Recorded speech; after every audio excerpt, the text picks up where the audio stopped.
मित्रांनो, तुमचं पुन्हा एकदा सुमिरित मराठी ह्या यूट्यूब चॅनेलवर स्वागत आहे. आजची कथा सुरू करण्यापूर्वी जर कोणी ह्या चॅनेलवर पहिल्यांदाच आले असाल आणि अजूनही सबस्क्राईब केले नसेल तर नक्की सबस्क्राईब करा. धन्यवाद. कराड दहिवडी रस्त्यावर शामगावासनं शाळगाव रस्ता फुटल्याला. गाडीच्या धावा न मळल्याली वाट वड्या वगळीनं निघाल्याली. पावसाळ्यात दुथडी भरून वाहत्याला आणि उन्हाळ्यात पाण्याच्या थेंबासाठानं व्याकुळ त्याला एक ओढा. त्यातनंच वाट पुढं पुढं चालल्याली. एका मोठ्या तलावाला वळसा घालत. तलावा शेजारला बऱ्याच काळापासनं उन्ह पावसासंग झुंजत उभी असल्याली 5-6 देवळं. तलावात बारमाही पाण्याचा मुक्काम. कसलाही दुष्काळ पडला तरी पाणी संपत नाही. शेजारल्या उभ्या असलेल्या देवाच्या कृपेनं असावं. वाटला थोडा चढ. त्या चढावरती वाटतच दुतर्फा 100-150 उंबरा. त्या घरांच्या वस्तीलाच बोंबाळेवाडी म्हणतात. सूर्य उगावतीला डोंगरा आडून डोकावला तसं सारी बोंबाळेवाडी आपापली उबदार हांतरुणं सोडून नित्यकर्माला जुंपलीत. पक्ष्यांनी घरटी सोडून भराऱ्या मारल्या. जनावरं चरायला रानामाळाच्या दिशेनं धावू लागली. शेळ्या मेंढ्या रस्त्यावरून लीज सांडतच चालल्या. गुराढोरांच्या शेणामुताचा वास सुटल्याला. शेतकऱ्यांनी न्याहारी आटोपली. शेताकडं जायला निघाली.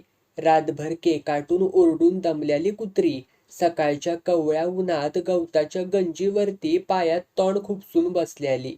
कोंबड्या पंखाचा पिसारा पसरून आळस देत कॉक कॉक करीत खुराडी सोडून दाना पाणी शोधायला निघाली. मध्येच एखादा वात्रट कोंबडा कोंबडीची शिरगुली पकडून अंगावरती चढायला बघायचा. गावकऱ्यांनी एकमेकांच्या ईर्षेनं छोटी छोटी 3 देवळं सूर्याला नमस्कार करीत उगावतं तोंड करून बांधल्याली. त्यांच्या शेजारला 4 खोल्यांची कधी ढासळल याचा नेम नसलेली शाळा होती. शाळेचं छोटंसं पटांगण. त्यावरती मुला-मुलींनी प्रार्थनेचा सूर धरलेला. थोड्या अंतरावरच गांधीजींचा अर्ध पुतळा. पुतळ्याभोवतीच्या कंपाऊंडचं लोखंडी बार निम्म अर्ध गायब झालेलं. उरलेलं वेडं वाकडं होत चाललेलं. चबुतऱ्यावरची उद्घाटन पाटी बसवायची राहिली असावी. त्या जागेवरची डिवळ निघत चाललेली. चबुतऱ्याच्या अवतीभवती उसाची चिपाडं. भोंगाची टरफलं इतस्ततूवरती पडलेली. पुतळ्यावरती ठिकठिकाणी ठोकं पडल्यालत. महात्माजींच्या डोळ्यावरती चष्मा होता असा ऐकिवात आता तरी जाग्यावरती नाही. हितवरचं वर्णन मी 1980 साली डोळ्यांनी पाहिलं होतं. तसंच पुढील कथेतील पात्र काल्पनिक हायती हे सुद्धा ध्यानात घ्या. पुतळ्यामागं 10 पावलावर आडाचं पाणी भरायला बायकांची एकच झुंबड उडालेली. नामदेवला जाग आली. अंथरुणात बसूनच आह असा आवाज करीत आभाळात रॉकेटचा पट्टा उमटावा तसा आळस दिला.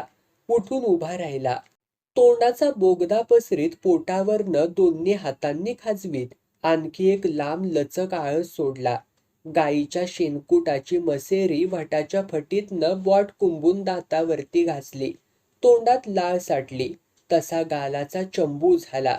तोंडाच्या फटीतून काळ्या लाळेचं थ्याम टपकू लागलं. तसं नामानं चुलीजवळच्या कुडाल्यात तोंड मोकळं केलं. तोंड धुवायला हंड्यात जर्मनचा तांब्या बुडविला. तळाला वाटकाभर पाणी लागलं. तेवढ्यातच चूळ भरली. अंगात खुंटाळीवरचा सरदा अडकविला. कोपऱ्यातल्या कावळीस पत्र्याच्या घागरी अडकवून खांद्यावरच्या टॉवेलच्या गादीवर ठेवली. चालला साळजवळच्या आडाकडनं. परसाकडं बसायला. कावडीच्या खुन्यात प्लॅस्टिकचं टंबऱ्याल अडकिवल्यालं. चालता चालता नामानं कानामागची बिडी खिशातल्या काड्या पेटीनं पेटवली. झुरकं मारीतच आडाजवळ पोहोचला. बिडीचा राहिलेला कणका फेकून दिला. आडाजवळच्या फरशी कट्ट्यावर कावड उतरून ठेवली. प्लॅस्टिकचं टंबऱ्याल आडातल्या पाण्यानं भरलं. परसाकडं बसायला समोरच्या वगळीत वारुळात साप शिरावा तसं चटकन शिरला. 5 मिनिटातच वल्ला हात सदऱ्याला पुशीत आडाजवळ परतला. आयाबायांना हात जोडून घाई गर्दीतनच पाण्यासाठी व्याकुळलेल्या घागरीची ताण शांत केली. त्याची तोंड कावडीच्या फासक्यात अडकवली. पाठीला न्याट देऊन कावड उचलली. कर्र कर्र आवाज करीत नामानं घरचा रस्ता धरला. नामदेव उर्फ नामा, नामू नाम्या नारुगडे. नुकतीच तिशी वलांडलेला जातीवंत मराठा. पण दुसऱ्याच्या रानात मजूर बनण्यापरीस स्वतःचा धंदा बेस या विचारानं त्यानं आपलं चावडीच्या समोर छोटंसं टेलर कामाचं दुकान थाटल्यालं. त्यात एक बिडकी छाप जुनाट मशीन दिवसभर कटकटायची. त्यामुळं त्याला शिंप्याचा नामा म्हणत. तसं गावातल्या पोरांपासनं म्हाताऱ्या पातूर साऱ्यांनी नामदेवला महाराज ही पदवी बहाल केलेली. कारण नामदेव पंढरीच्या विठोबाचा भगत. दुकान बंद केल्यावर रातचा बराच वेळ भजन कीर्तन ऐकण्यात घालवी. दिवाळीत आलेल्या शिलाईच्या पैशातनं पंढरीची कार्तिक वारी करण्याचा नेम ठरल्याला. नामानं दुकान थाटल्यापासनं गावकऱ्यांचा शाळगावापातूरचा 2 मैलाचा फेरफटका वाचला होता. सफारीपासनं ठुशीच्या चुळीपातूर समद्या नमुन्याची कापडं शिवण्यात नामदेवचा हातखंडा होता. त्यामुळं समद गिरायक नामाचंच. नामाच्या आईबापानं त्याच्या गळ्यात लग्नाचं घोंगडं अडकावून स्वर्गाचा रस्ता धरल्याला. नामाचंच रुपडं घेऊन जलमल्यालं पोर पदरात होतं. ताडासारखा उंच काळा सवळा पिंजारल्या केसांचा, वठावर मिशांची कगल, गालफाडं आत गेलेली, बसकं नाक, अंगात लांब हातोप्याचा सदरा, पांढरी भट्टीची विजार, डोक्यावरती तिरपी गांधी टोपी. बोलण्यात रसाळवाणी असलेला नामदेव कावडीच्या भारानं वाकत कर्र कर्र आवाजाच्या तालावर कमरला न्याड देत झपाझपा पावलं उचलीत घराला जवळ करीत चालल्याला. लव्हाराच्या वसंताची हाक कानावर येताच कावडीची कर्र कर्र थांबली. नामानं मान तिरकी केली. वशाचं काळं तोंड बघितलं. महाराज येरवाळी पाण्याला? वशानं काळ्या तोंडातलं पांढरं दात दाखवीत विचारलं. नाना तोंड शिवल्यागत उभा होता. तसं त्याचं डोकं भिरभिरलं आणि बोललं, नामदेवा आज सकाळच्या पारीस पाण्याला तुम्ही? बायको गेली वाटतं वाऱ्यावर. तसा नामदेवातला माणूस जागा झाला, चवताळला. वशा लेका तुला लाज वाटत्या का नाही र? देवानं तोंड दिले ते गोड बोलाया, असं वाईट वंगाळ बोलू नी. म्या मनचं कुठं बोलतूया, सारं गाव बोंबालतया तेच म्या बोललो नव्हं. काय बोंबालतया र गाव? आपलं ह्यच की. नामा शिंप्याची बायको गेली दुसऱ्याचा हात धरून पळून. छी छी छी, काय म्हणावं तरी ह्या माणसासनी. पर वशा तुला हिते पटतंय का रे हे? पटत नाही. पण महाराज तुमची बायको गेली तरी कुठं म्हणायची? वशानं विचारलं. माहेराला गेल्या र. का बरं? भांडून गेली. 4चं 6 हात झालं तर, आणि आता कसलं भांडण म्हणायचं वय हे तुमचं? तेही तर रस्त्यात सांगण्याजोगतं नाही र. जरा खाजगी आहे नव्ह. खाजगी असलं म्हणून काय झालं? सांग की र मर्दा मला. एकदा सांगितलं नव्ह खाजगी आहे म्हणून. घराकडं य, सवडीनं सांगतो समदा इतिहास तुला. नामा कावडीच्या करकरी बरोबर घराची पायरी चढला. आडना बाजूला सारून दार उघडलं. चुलीजवळच्या कट्ट्यावरती घागरी टेकवल्या. कावड कोपऱ्यात उभी केली. अंगातला सदरा काढला. पाण्यानं भिजलेला वल्ला भाग पिळला. झटका देऊन खुंटाळीवरती लटकवला. कोपऱ्यातल्या साळूत्यानं केर लोटला. दारातल्या दगडावरती बसून 4 तांबे आंघोळ केली. वल्ला लंगोटा हातावरती कुस्करला, झटकला आणि छपरीवरती उन्हखाया ठेवला. चुलीवरती कपभर पाण्याचं आदान ठेवलं.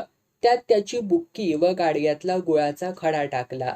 आदान उकळायला लागलं तसं नामानं बकरीचं दूध वतताच चहानं आपला रंग बदलला. गरमागरम चहाचं घुटकं भराभर नामानं घशात वडलं. तसा नामा तल्लख झाला. दुकानात जायच्या वढीनं अर्ध्या तासातच 4 चपात्या लाटल्या. अर्धी डिचकी कालवण केलं.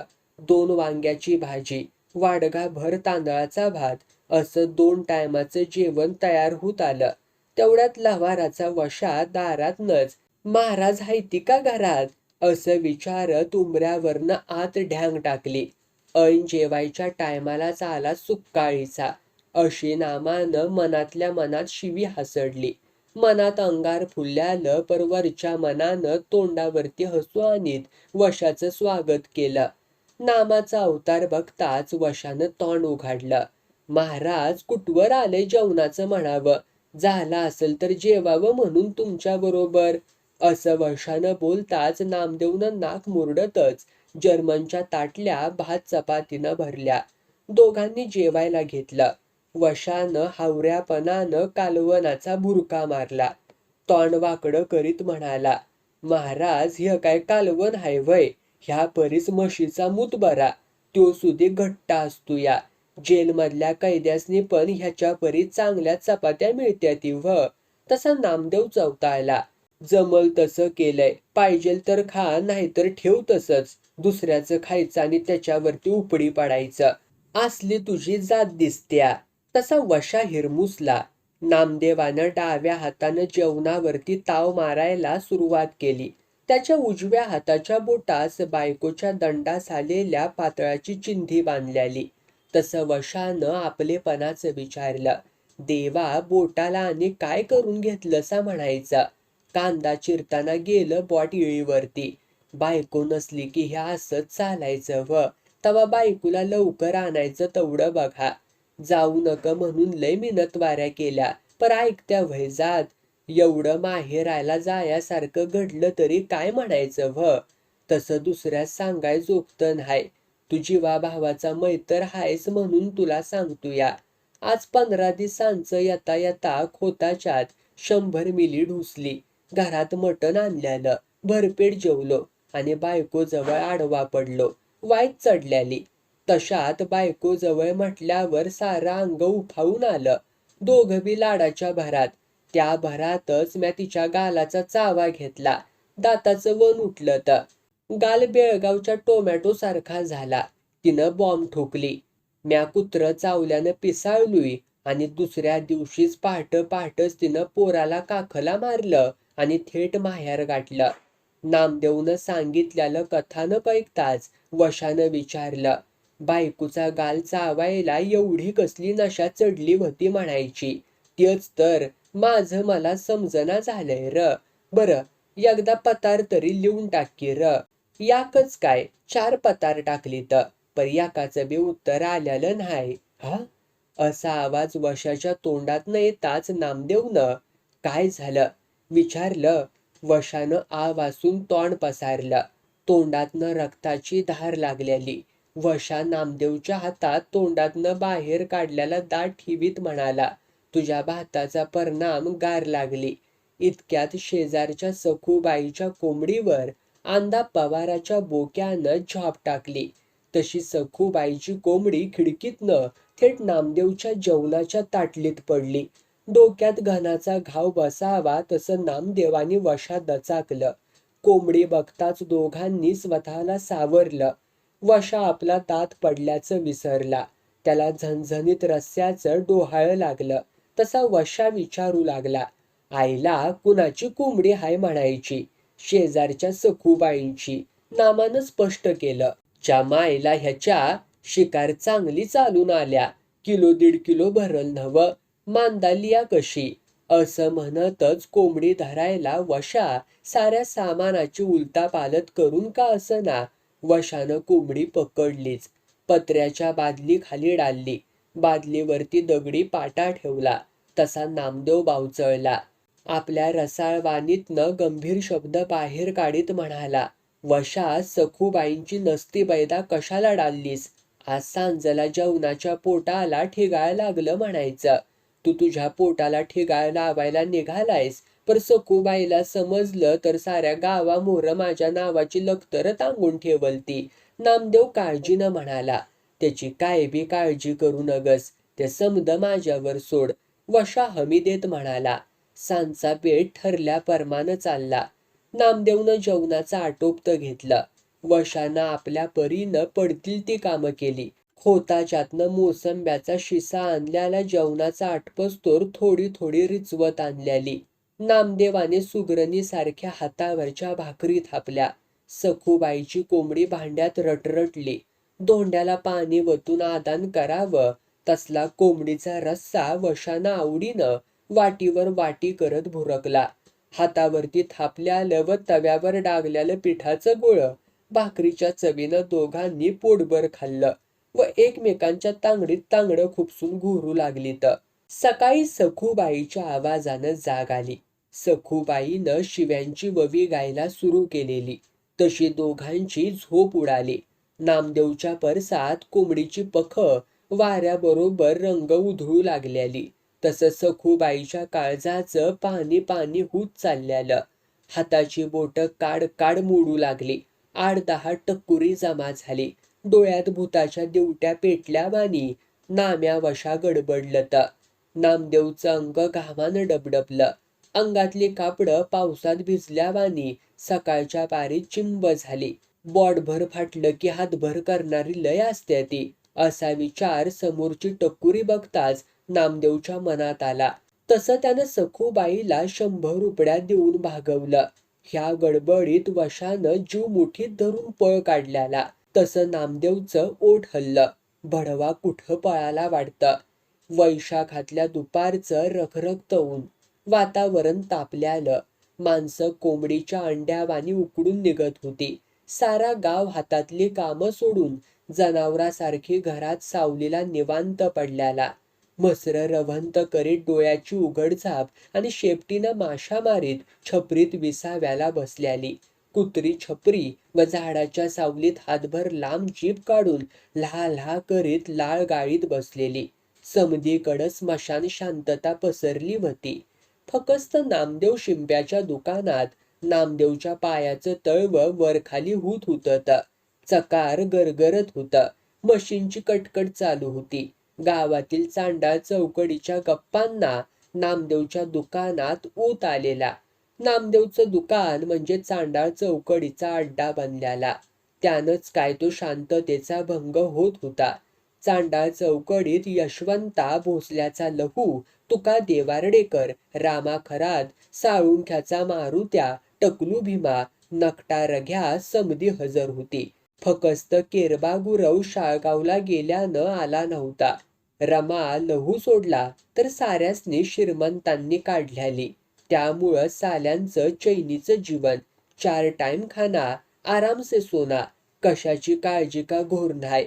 बेवडा घशात वतला की लाईन मारत हुंडायचं गावभर. दुपारचं पोटाचं खळगं भरलं की बिडी सिगरेटचं कडक फुकाया नामाचं दुकान मोकळंच आहे.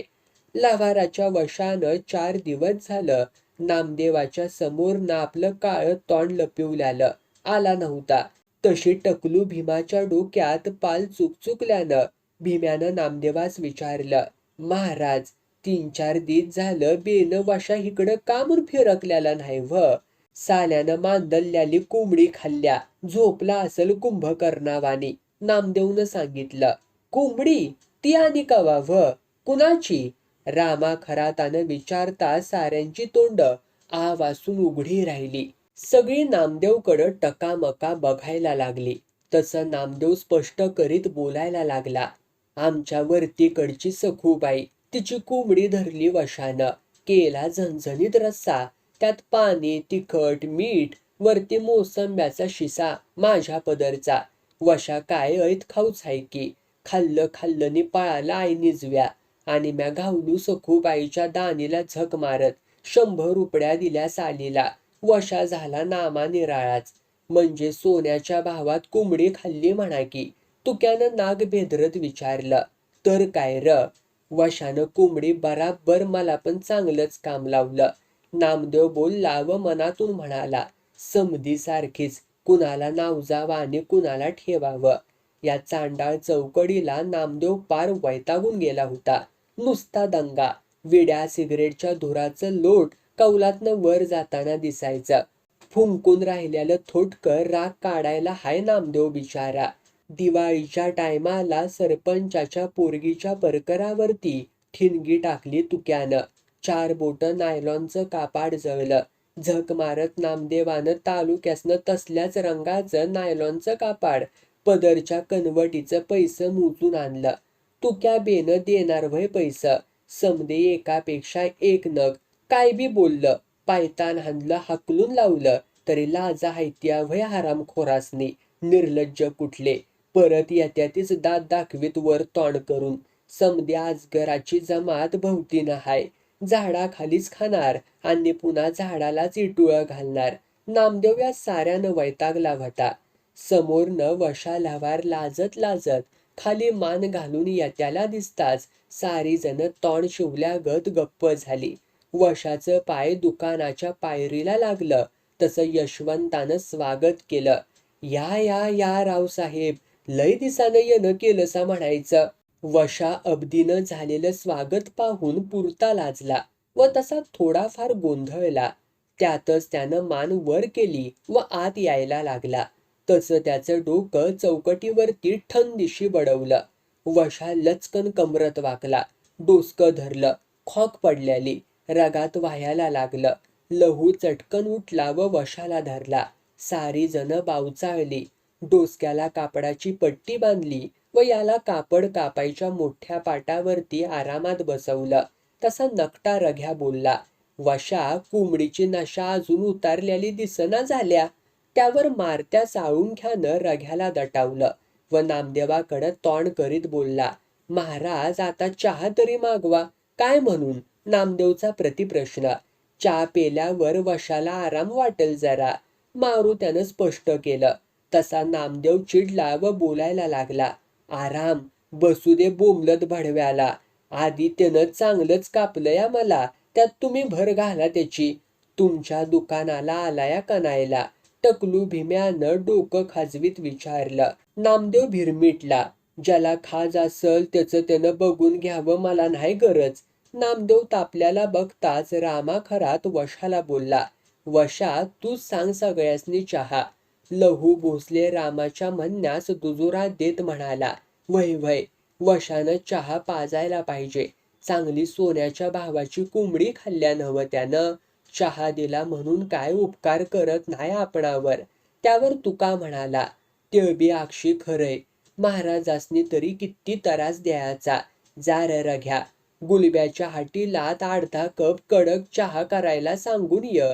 नकटा रघ्यानं सुतार पक्षासारखं मुंडकं हलवलं आणि रानडुक्कर माग लागल्यासारखा सुटला. तो चहा घेऊनच परतला. तसं वशा सोडलं तर साऱ्यासनी गड जिंकल्याचा आनंद झाला. समद्यांनी फुरफुरत चहाचं घोट घशात वडलं. तसं त्यांची तोंड उमलल्या कळ्यांसारखी टवटवीत झाली. वशानं जड मनानं पैसं भागवलं. वारुळातनं नाग यावा तसा अचानक केरबा गुरव दारातनं डोकावला. तसा तुका बोलला. आलं बघा शळपाटणं. उठसूट गावाला ह्याच्या बिगार कामधंदाच नाही. केरबा चौताळला व आत येत म्हणाला. तुझ्या बाच्या जीवावर फिरत नाही एवढं बोंबलायला. तसं तुक्यानं परत तोंड उघडलं. हा, ते बी खरंच हाय म्हणा. पेटवली तर 6 महिने पेटायची नाही अशी तुझ्या बाची इस्टेट हाय म्हणा. तुक्याची चूक ओळखून रामाखरात मध्येच बोलू लागला. काय बोलतया? त्याला तोंडबिन हाय आणि गाणबिन हाय. आपणाला जमत नाही तर बोलूनी माणसानं. इस्टेट पेटवली ती 6 महिने इजायची नाही म्हण. हा, तेच म्हणतोया नव्ह म्या. तुक्या आपली चूक सावरीत बोलला. केरबा गुरव खवाळला व तुक्यावरती खेकसत म्हणाला. चायला, बंद कर तुझं हे एरंडाचं गुऱ्हाळ. सदान कदा भांडणा बिगार काय बी सुचना झालं या तुला. तुक्यानं नाक मुरडलं व गप्प झाला. तसा केरबा पुढं बोलू लागला. म्या गावासनं थेट तांगड्या तोडत हिता आलूया. ते तुम्हाला महत्वाचं सांगावं म्हणून. अजून घराचं तोंड सुधीक बघाया गेलेलो नाही. त्यावर टकले भीम्यानं डोकं खाजवीत विचारलं. असं महत्वाचं काय सांगणार आहेस र मर्दा? त्यावर केरबा आनंदानं सांगायला लागला. तमाशा. आज रातचं शाळगावात मंगला डवरीनीचा तमाशा हाय. मटक्याचा नंबर लागल्या ग साऱ्यांची तोंडा आनंदली व एकमेकांकडं बघायला लागली. 100च्या वेगानं धावणाऱ्या गाडीस करकचून बिरेक लावावा तसं नामदेवनं पाय थांबवून मशीन थांबवलं. रामाखरातानं मध्येच शंका काढली. सण नाही, वार नाही, जत्रा बित्रा कायच नाही आणि आधीच मधीच कुठलाही तमाशा म्हणायचा. त्यावर केरबानं स्पष्ट केलं. शाळेच्या मदतीसाठनं तमाशाचा फळ आणणार आहे ती. नामदेवनं मध्येच विचारलं. शाळा मास्तर आणि तमाशा? कसं जमायचं र ह्य? एखादं नाटक सिनेमा आणत्याली की नाही? त्यावर लहू आपलं म्हणणं मांडत बोलायला लागला. महाराज, आता सुधरायचं बघा. मास्तर म्हणजे माणसं नव्हती काय? त्यांना पण मन हाय, हाऊस हाय. वय वय, अक्षी बराबर. मास्तरांनी किती दिवस टेबल खुर्ची संग चिकटून शेमड्या पोरांची तोंड बघित बसायचं म्हणा. त्यांना बी नाच गाणं बघावं ऐकावं वाटणारच की व्ह. तुक्या लहूच्या म्हणण्यास दुजुरा देत म्हणाला. केरबा तुक्यास थांबवीत नामदेवास म्हणाला. महाराज, लवकर आटपा सांचं, नाहीतर तुमचं आणि जेवण राहायचं माग. मला नाही जमायचं यायला. नामदेवनं स्पष्ट केलं. का? केरबाचा प्रश्न आला. त्यावर नामदेवनं उत्तर दिलं. खिशात फुटकी दमडी न्हाय. दिस मावळ तिला झुकला तरी बी बुवणी झालेली न्हाय. आता पावे तो आली ती समधी तुमच्यासारख्या उणगी गिराईक. रोकड पैसा कुणी बी दिल्याला न्हाय. त्यावर केरबा इगत सुचवीत बोलू लागला. तुमच्याकडं पैसे नाहीती म्हणून काय व झालं? वशा हाय की मस्त गब्बर. तुम्हाला कसली व काळजी म्हणायची? 100 रुपया नामदेवच्या डोळ्यासमोर दिसल्या. चोराची काय लुंगटी घ्यावी? असा विचार येताच नामदेव म्हणाला. वशा तिकिटाचं पैसे घालत असेल तर म्या तयार हाय. वशा नाईलाजास्तव तयार झाला. झळझळणारं ऊन थंडावलं. पहिल्यापासनं तमाशा बघायचा. समद्यांनी लवकर जेवण आटपून रात्री 9च्या टायमाला दुकानात जमायचं ठरलं. तसंच समधी जण आपापल्या घराकडं निघाली. चांदणं टिपूर पडल्यालं. काजव्याचं कलेवर पाहात रानमाळ तुडवीत तमाशाच्या वढीनं समधी जण लांब लांब टांगा टाकत शाळगावच्या दिशेनं धावू लागलीत. बोराटीच्या टेकडांवरती शाळेच्या पटांगणातल्या तंबूनं दर्शन दिलं. रंगीबिरंगी बलांच्या माळा चकाकू लागलेल्या. करण्यातनं निघणारं गाण्याचं स्वर कानांवरती आदळताच समद्यांनी भराभर पावलं उचललीत. बघता बघता तंबू गाठला. तुम्ही करत पटापटा तिकीट काढलीत. वशानं ठरल्या परमानं नामदेवचं तिकीट काढलं. नारळ फुटला. पडदा बाजूला सराकला तसा शिट्ट्यांचा कर्कश आवाज घुमला. स्टेजवर कोपऱ्यात बाजावाल्यानं पायपेटीचा सूर वडला. तुंतुन तंतनू लागलं. ढोलकीवाल्यानं ढोलकीचा तार धरला. मंगला स्टेजवरती पाठमोरी उभी. नऊवारी गर्द निळ्या शालूचा पदर दोन्ही हातात धरून मोर पिसाऱ्यासारखा डोक्यावरती पसरलेला. शालूच्याच रंगाच्या काचोळीतून अर्धवट पाठ उघडी पडलेली. मंगलानं उजव्या पायाचा अंगठा पसरलेला पदर नाचवीत ढोलकीच्या तालावरती स्टेजवर आपटला आणि त्याच ठेक्यात ढुंगण हलवीत गरकन मुरका मारला. त्या नखरेल मुरक्यानं नाम्याच्या काळजास पीळ बसल्यासारखं झालं. मंगलानं स्वर ओढला आणि लावणीचे सूर तिच्या तोंडातनं बाहेर पडलत. लई दिसांची पिरती तुम्हावर, राया मला समजून घ्या. हौस माझी एवढी भागवा, मागणं ऐकून घ्या. मंगलाचं मागणं नामदेवच्या काळजावरती धडकू लागलं. तिचं गोरपान रुपड आणि नखरा बघून नामदेव फिदा झाला. रात मध्यान्हीला आली. जड मनानं नामदेवनं सहकाऱ्यांसह बोंबाळेवाडीचा रस्ता धरला. मंगलाचं नाजूक रुपडं नामदेवच्या डोळ्यापुढनं काय बी केल्या हटना. त्या नशिल्या धुंदीतच त्यानं घर गाठलं. तमाशासनं आल्यापासनं नामदेवचं कशात बी लक्ष लागत नव्हतं. येळवेर पोटात अन्न जाईना, कामात लक्ष लागना, कापडाची शिलाई येळवर होईना. गिरायक दोन्ही हातानं ठोकत परतू लागलं. जोळीचं झंपर आणि पॅन्टचा पायजमा होऊ लागला. दिन्या झांबरेच्या पॅन्टचं माप चुकलं तसा तो खवाळला. महाराज, शिवायला जमत नाही तर कापड धरून हातात. ही काय पॅन्ट शिवल्या व्हय? इतक्यात वशा लव्हार प्रकटला. त्याला समद समजलं. तसं वशानं तोंड उघडलं. नामदेवा, असं करून धंदा कसा रे चालायचा? नामदेव तरकाटला. आय घालत गेला धंदा. मला कशाची बी जरुरी नाही. त्यावर वशात समजावण्याच्या स्वरात म्हणाला. असं म्हणून कसं चालल नाम्या? नामा गप्प बसल्याला. दिन्या झांबरेनं काढता पाय घेतला. तसं वशानं नामाची अचूक नाडी हेरली. तसा लागला बोलायला. नामदेवा सुकाळवाडात एक मैना हाय. नामदेव बावरला आणि विचारू लागला, कोण र? चंद्री. कुणाची? चंद्री कोल्हाटीन. आवत चितार हाय, नुसतं चितार हाय. मांदाल्या कोंबडीवाणी. अंगापिंडानं भरली या. चालताना तलंगवाणी पकाक पकाक चालत्या. पोसावल्या उसावानी टचबारलिया. ह्या चंद्रीचा काय उपेग र? हे कानकं लय नामी हाय. तुमच्यासाठीच देवानं जन्माला घातलं या जणू. खरं म्हणतुयास व्हय र? व्हय, तुमच्या गळ्या शपथ. पुनवचा चांद फुलावा तशी फुलली या. पर स्वभावानं कडक हाय साली. वशानं केल्यालं वर्णन ऐकून नामा खुश झाला. शाब्बास रे वशा. असं म्हणतच नामदेवनं वशाच्या अंगावरती थाप टाकली. नामदेवनं दिल्यालं इसाऱ्याचं 25 रुपये त्यानं खिशात टाकलं आणि थेट सुकळवाडचा रस्ता धरला. दिवस मावळायला गेला. चुना तंबाखू एक करून मळावी तशी स्नो पावडर एकजीव करून नामानं तोंडावरती चोळली व वाटकडं डोळं लावून बसला. वशाबरोबर चंद्री येत्याली दिसताच नामदेवचं तोंड उमललं. चंद्री घराजवळ आली तसं नामदेवनं चंद्रीला घरात घेतलं आणि दाराला आडना टाकला. वशा दारातनच माघारी फिरला. तो थेट खोताच्या दारू दुकानात ग्लासवर ग्लास रित झालं.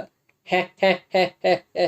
बाटलीतला शेवटचा घुटका घशात ढकलून नामदेव मोकळ्या मनानं हसला. चंद्रीला जवळ वढीत म्हणाला, एक बोलू का ग चंद्रे? एकच का? 10 बोला की. काय रुपडं हाय तुझं. उगवतीचा चांद फिक्का पडल बघ. चंद्री गालातच लाजली. तसं नामदेवनं तिची साडी बाजूला केली. तिच्या ब्लाऊजलाच हात घातला. तिच्या आरबाट भरलेल्या छातीवर त्याचे रगबाज हात फिरू लागले. तशी चंद्री छाती झाकत कोपऱ्यात पळाली. तसा नामदेव. चंद्र, हे सगळं देवाचं शिवार हाय. आपण नाम मात्र. देव डोसक्यात सुचवल तसं करत राहायचं. त्यावर चंद्री साडी सावरत बोलू लागली, ए बुवावानी बोलू नगस. माझं बाकीचं 50 रुपया काढ अदुगर. नामदेव वैतागला. 50 रुपये तिच्या अंगावर फेकत म्हणाला, लय कातनीला आल्यास तर हे घे 50 रुपया. चंद्रीनं 50 रुपयाची नोट उचलली, घडी घातली, सारली ब्लाऊज मधल्या फुग्याच्या उबीला. चंद्री गप्प झाली. तसा नामदेव तिच्या दंडाला हिसडत म्हणाला, टवळे बोल की ग आता. गप कामून झालीस. टेलर, असं हिसडं मारायचं काम नाही. जरा नीट बोलायचं बघा तेवढं. अगं भावाने, 17 जणांवर हिंडणारी तू. पंचारती घेऊन वावाळू व्हय तुला का पूजा बांधू तुझी? नामदेवच्या रागाचा पारा चढला. चंद्रीनं वळाकलं. त्याला कसा गटवायचा ह्या विचारामध्ये ती गुरफटली. नामा पूर्ण उघडा झाला. नुसत्या अंडर पॅन्टवर चंद्रीला आवळू पाहत होता. त्याच्या डोळ्यातली वासना इस्तवासारखी पेटल्याली. छातीवरचा केसन केस ताठरला होता. तशी चंद्री म्हणाली, आव टेलर, एक काम करतासा का व? काय? माझा घसा पार सुकून गेला या. जरा पाणी तर आणा. तान भागली म्हणजे ताजी तवानी होईन. मग माझ्या राजाला अंगभर सुख देईन. आता पाणी कुठं हुडकू म्या? नुसतं शरीर पाहिजे व्हय तुम्हाला? पण आपली बाय ताण लागून मराया लागल्या. तिला तांब्यावर पाणी पाजायची हिंमत नाही व्हय तुमच्यात? नुसतंच नावाचं महाराज तुम्ही. म्हणे काय बी माग, लगच देतो. काय देऊन देणार हायसा ठावा हाय मला चांगलंच. हे बघ, लगेच चिडू नगस. आत्ता आणतो पाणी माझं राणीला. नामदेवच्या सुरकुतल्या अंगामध्ये तरुण पण वळवळलं. तसा नामदेव लगबगीनं माझघरात गेला. झटक्यात डेऱ्यातला थंडगार पाण्याचा तांब्या भरून घेऊन परतला. नामदेवची नजर खाटावर गेली. तसा गडी यरबाडला. नजरेनं सारं घर धुंडाळलं. दाराचा आडना निघाल्याला. दार अर्धवट उघाडल्यालं. तसं नामदेवचं तोंड हल्लं. च्या मारी हिच्या गेली वाटतं चुना लावून शान. नामदेव वाड्याकडं एकटक नजर लावून खाटावरती आडवा झाला. इतक्यात वशा लवारानं दार ढकललं. आत आला. नामदेवला निवांत असल्याला बघून म्हणाला, महाराज लवकर आटपतं घेतलेलं दिसतं या. वशाला बघताच नामदेव डोळं मोठं करीत म्हणाला, काय माल आणला तास र? का काय झालं र? गेली की नुसतं शेंडीला त्याला फासून. काय काय म्हणताय काय? आणि मला कशी दिसली नाही व? आई निजव्या, तू कुठं बोंबलत हिंडत होतास र? म्या गेलतो खोताच्या अड्ड्यावरती थोडीशी ढकलायला. तू ढकलून मोकळा झालास र गड्या. पर माझी पार उतारली त्याचं र काय? आणू का एखादा संत्र्याचा? संत्र्या मंत्र्यानं आता चालायचं नाही. मग दुसरा माल बघू काय व? वर तांगडं करून पडणाऱ्या असल्या समद्या एका माळच्याच असत्या ती बायका. महाराज असं म्हणून कसं व चालल? शितावरनं भाताची परीक्षा करावी माणसानं आणि टाक्याला टाका लावून जमिवल्यालं पैसं असं उणग्यावरती उधळायला मला नाही जमायचं बाबा. वशापुरता हिरमुसला. नामाचा कल ओळखून म्हणाला, महाराज ते बी खरंच हाय म्हणा. रक्ताचं पाणी करून जमिवल्यालं पैसं असं उष्ट्या ताटावरती घालवून भूक भागवण्यापरीस उपाशीच राहिल्यालं बरं. नामदेव गप्प, काहीच बोलना. तसा वशा, महाराज आता सगळं सोडा आणि सरळ वहिनी साहेबासनी घराकडं परत आणायचं तेवढं बघा. तसं नामदेव बायको रखमाला जवळ घेत स्वप्नात रंगला. तसा वशा नामदेवच्या अंगावरती ढ्यांग टाकून खाटावरती आडवा झाला. सकाळ झाली. 8 वाजल्यालं. नामानं वशाला ढकललं. तसा वशा खाटावरनं खाली पडला. जागा झाला. वशानं कापडं झाडतच घरचा रस्ता धरला. नामानं चहा पाणी आटपतं घेतलं. 2 भाकरी थापल्या. भरला डबा आणि चालला दुकानाकडं.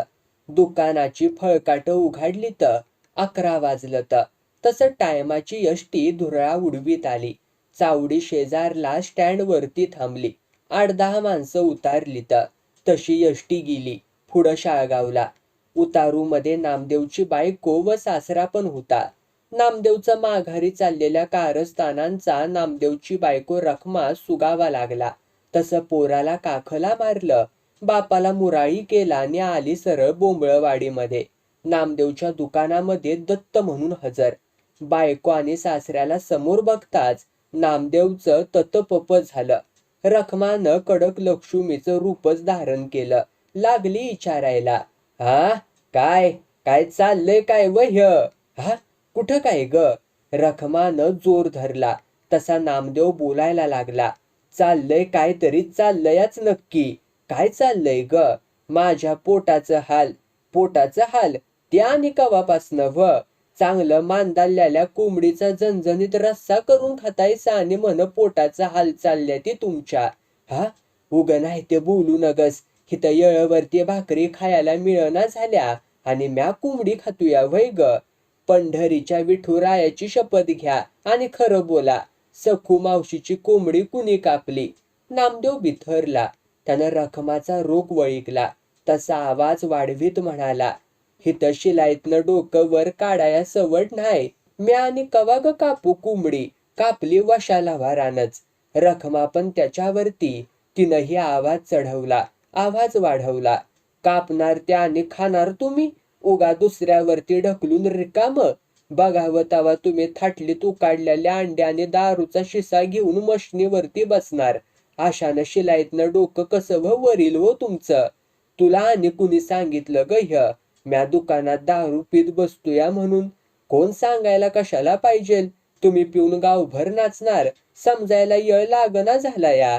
नामदेव वरती डोळं रोखीत रखमा कडाडली. त्यावरती नामदेवनं खाली मान घातली. गप्प बसून राहिला. तसा रखमाचा बा म्हणाला, जावय बापू, हे वागणं चांगलं नव्हं. पोटाला पोरबाळ हाय, जरा सुधारायचं बघा आता. तसा नामदेव सासऱ्याकडं बघत म्हणाला, आबा ही मला सोडून कामून गेली. त्यावर रखमाचा बा, पाहुणं नवरा बायको हाय म्हटल्यावरती तुम्ही तुम्ही व्हायचंच की व? असं किरकोळ कारणाला भांडण काढून जाणार असल तर नग मला. अशी बायको गेली उडत म्हणतो मी. नामदेव म्हणाला. त्यावर रखमा चवताळली. कुठं पेठनं हिंडाया गेली नव्हती. चांगलं सांगून माहेरात राहिली ती. पण तुम्ही माझ्या माघारी काय काय दिवं लावलं तव? दारूच्या बाटल्या, गावाच्या कोंबड्या आणि तमाशांत बायकांवरती पैसे उधळायला पाहिजे. आता एखादी बायला आणून ठेवा घरात म्हणजे सगळंच मनासारखं होईल किंवा तुमच्या. रखमाचं असं फटकळ बोलणं. नामदेवचा काटा पार ढिला झाला. मशीनवरती शिवलेल्या चोळीचं टाकं मोजीत राहिला. तसा रखमाचा बा रखमास म्हणाला, पोरी त्याच्या तोंडाला मुसकाने गळ्यात लोडणा बांध, तसंच पायात कळवा घाल, म्हणजे करडावाने गप्प पडून शान राहील.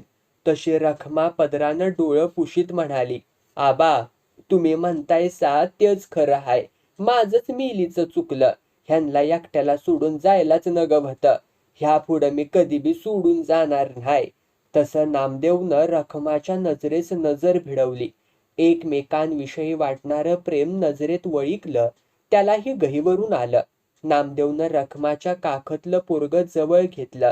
पटापटा मुकं घेतलं तशी रखमा तोंडावरती पदर घेऊन गालातच लाजली. नामदेवनं दुकान बंद करून कुलूप ठोकलं. पोराला बशिवलं खांद्यावर. त्याने रखमाच्या कमरेला हात घालून चालला घराकडं.